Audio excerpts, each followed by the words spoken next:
Roger Federer. Congratulations, winner of the U.S. Open yesterday. 5 times, 13th Grand Slam. How are you feeling? I feel great. I mean, it was a short night, but it definitely feels great.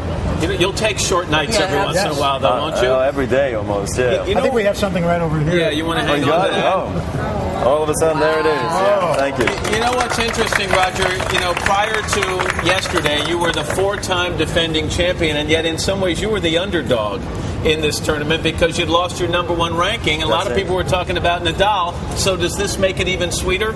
Well, sort of. I mean, Nadal's had a great run, phenomenal run. He won the Olympic Games and all the great tournaments. You know, lately he's beaten me a couple of times. So for me to come through just as I lost my #1 ranking is obviously a great relief and a great feeling. And the match was fantastic from beginning to the end. And you know, to do it here again in New York, where I've had so many great matches, is beautiful. And you were very complimentary about your opponent, Andy Murray. He was only 21 years old.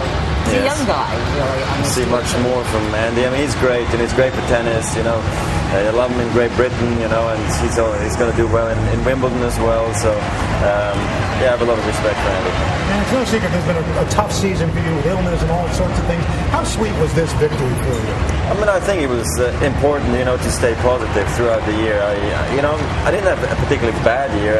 Anybody else would take my year. That's the thing, you know. And sometimes not exactly a slacker. Sometimes it's almost a little bit disrespectful to other players because they would take my year and be very happy, and then people are saying mine's not very good. But I tried to stay positive, work hard. The schedule wasn't great this year, going, you know, to Beijing back and forth because of the Olympics, but I mean, after all, I got the Olympic gold over there. Now I get the U.S. Open.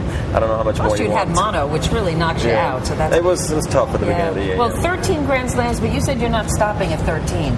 Well, it's such a bad number, you know. People talk about it so much. Especially when Pete Sampras has 14. Right? Yeah, what a coincidence, right? Yeah. No, I mean, I'd love to chase him down. You know, he was one of my heroes growing up, so I'd love to equal him. Well, I was listening to the commentators during the match last night, and you're right. You didn't have a bad year, but all of them were saying how watching you in these last couple of matches, you had absolutely regained your top form, from footwork to everything else. Yeah, it's great to hear. Clearly, the next couple of events look pretty good for you. Yeah, I mean, I've been struggling on hard courts this year for some reason. I think the coordination with my footwork, the whole thing wasn't really going the way I was hoping it to go, and then finally, you know, things fell into place here when I played the best, you know, guys towards the end, Andy and then Novak as well, and couldn't be more happy. And now the rest of the season is just more relaxed with less pressure, so I hope I can enjoy it a little bit more again. You're always nice to stop in, especially the morning after a tiring match. It's great to have you here. Congratulations.